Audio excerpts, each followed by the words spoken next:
Hello, and welcome to this next video on OCR A-Level Biology. We're on we're still on topic 2.2, which is biomolecules. And today we're going to be in the last biomolecule, the last major biomolecule in this topic, and that is on proteins. So first thing, we should talk about what are proteins. Well, proteins, they're large polymers, and they consist of long chains of amino acids. So the properties of proteins give them many different functions. For instance, they can be used as structural components. And yes, I would not. They are composed of structural components of animals in particular.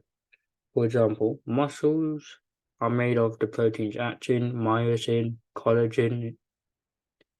There's elastin, which is found in the skin, keratin, which is found in hair, all sorts of examples. They're also important as enzymes and antibodies. Enzymes you'll learn more about in topic 3.4, and in antibodies you'll learn more about in module 4, which is coming up much later. Some membranes have protein constituents that act as carriers or channel proteins, and you'll learn more about this in topic 2.5. So amino acids are needed by both plants and animals to make proteins. Animals are able to synthesize some amino acids, but they need to ingest the other amino acids. Plants can make any amino acid they want. So now we're going to talk about the structure of amino acids. Once again, I've seen, just a heads up, this video might be split into 2 parts because there's a lot on proteins that you need to know. So I think in this video, I'm just going to focus on the amino acids section, and then in the next video, I'm going to go on to more about protein structure and some examples, because otherwise we're going to be here all day. And this video is going to go on for over an hour, and I don't want that to go over an hour because, yeah, I don't want to bore you. At most, I try and keep my videos at a very minimum of 50 minutes. But if I just do amino acids and proteins for the entire thing, then it might get a bit bored. And it will go over an hour, definitely. And I've got uni today as well, so I need to be ready for uni as well. Anyway, structure for amino acids. So this here is the basic structure of an amino acid here. As you can see, each amino acid contains 5 different things. In the center here, we have what's called a chiral carbon center. You don't need to know what chiral means unless you're taking chemistry. Basically, chiral means it has the ability to form optical isomers. If you're doing A-level chemistry, you'll learn much more about this in year 2 A-level, in year 2 of your A-level chemistry. But if you don't do A-level chemistry, then you don't need it. You know what it means. We also have here, above the carbon here, we have what's called we have one hydrogen atom. So there's a hydrogen atom here.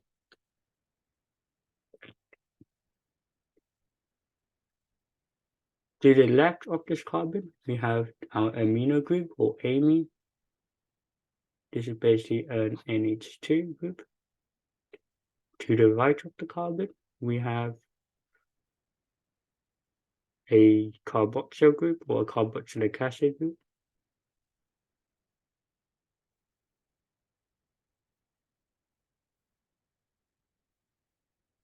And below the carbon, we have here, this is the R group. And that is variable from amino acid to amino acid. So this R group, just a bit about this R group. This R group can vary among different amino acids. So for example, in glycine, which is the simplest amino acid, the R group is a hydrogen, whereas in others, such as alanine, the R group here is CH3, a methyl group. In cysteine, the R group has a sulfur atom in it. The names of almost all amino acids end in that INE. Just a bit of a few exceptions, and those are the exceptions which have an acidic R group, such as glutamate, aspartate. Those have acidic groups.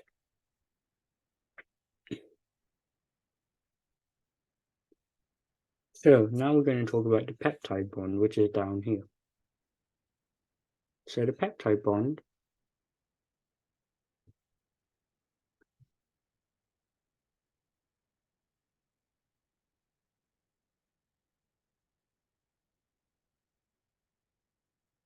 this is formed from a condensation reaction.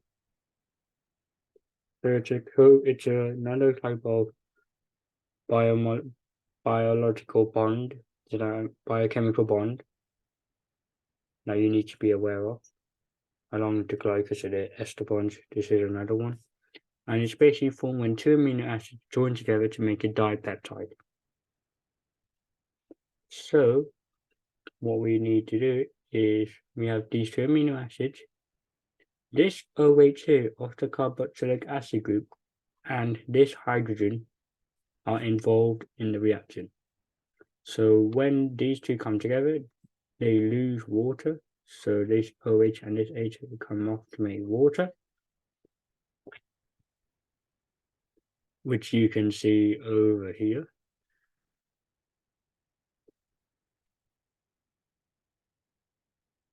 And basically what's left is that these two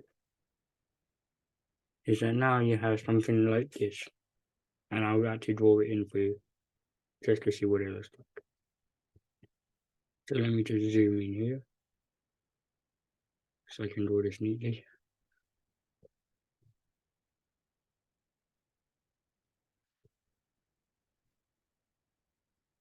So here we have our carboxylic acid. Whoa, that was big. So here we have our C and then our O and then our O here. And then we have the nitrogen of the amine. And then this bond here, which I'm about to draw in now, that entire thing is the peptide bond. So if I just zoom back out again, I think it was on 75%. Yes, it was. Okay.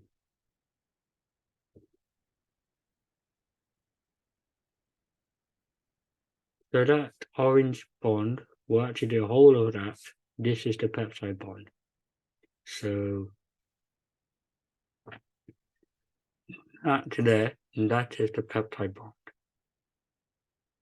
As I said, it's only formed when two amino acids join together. They can be the same amino acid, so here you could have two glycine, or two alanine, or two methionine, or two cysteine.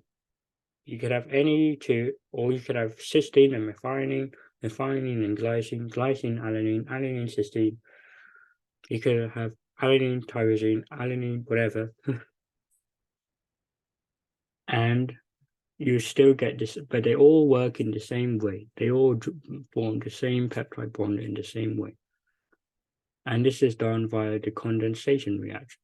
As I said, losing water in the process. But what if we want to break this peptide bond?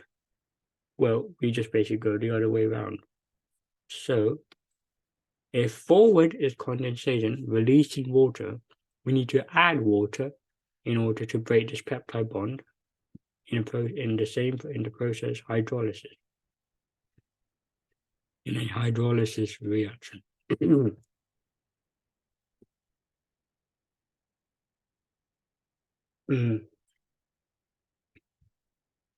So that's all on the peptide bond. And actually, seeing as we have quite a bit of time, let's go into a bit more. I mean, why not? Let's go into a bit more. Actually, yeah, maybe, you know what, never mind. Actually, do I have any more stuff down here? So yeah, there's another short notice about amino acids. But this video it has been quite short, but I wanted to make it quite short today. So yeah. So now let's do. So let's do it. So there's a thing on page 65, which I just want to go through. So let's do amino acids as buffers. There's some chemical properties of amino acids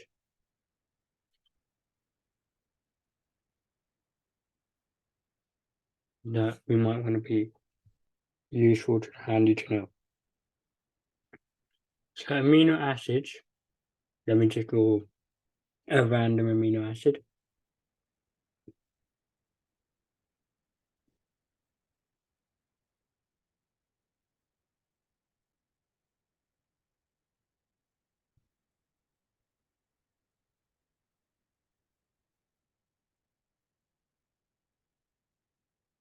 Okay, so this is the amino acid alanine. In the exam, you won't need to know the main structures or the structures every of the 20 amino, each of the 20 amino acids, but you do need to be aware of their properties. The same thing in chemistry, you need to be aware of amino acid properties as well. So, the center carbon, as we just said, is a chiral carbon. That means it can form optical isomers. Now, if you're curious about this, I'm not going to go into too much detail if you do A-level chemistry. But basically, optical isomers are basically mirror images of each other, but they're not the same. So think about it. So this carbon, there's two different ways in which the groups around this carbon can be arranged. There's two different ways in which these groups can be arranged. So either here, or we can just, so basically if you wanted to draw it, to better explain it, let's draw the amino acid. Okay, maybe not. Because that's what I'm going to talk about, other stuff, okay. So basically, if you draw an amino acid like this is just a side note. You don't need to know about this unless you're doing chemistry A-level, which you will do in year 2 later on anyway. So just a side note, if we just go over here for the side note, if we have an amino acid, say alanine, alanine is the best option I use.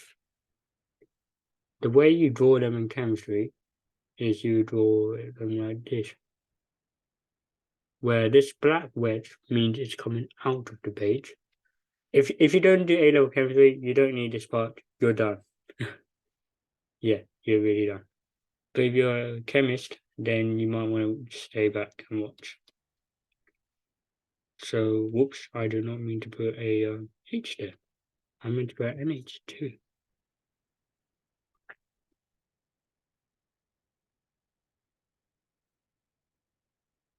And then, what was it? CH3, alanine.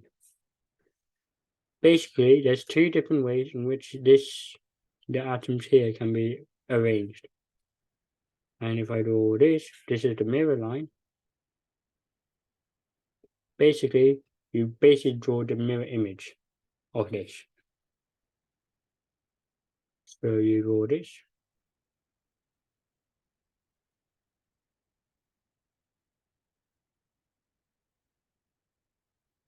You draw it over here, like this. I think this is right. Correct me if I'm wrong. And then let's do CH3. I think this is right. Yes. So those two are mirror images of each other. But if you put them to one side, if you put them on top of each other, they won't overlap. It's the same thing with your hands. So my hands are chiral, because chiral, it comes from the Greek word for hand.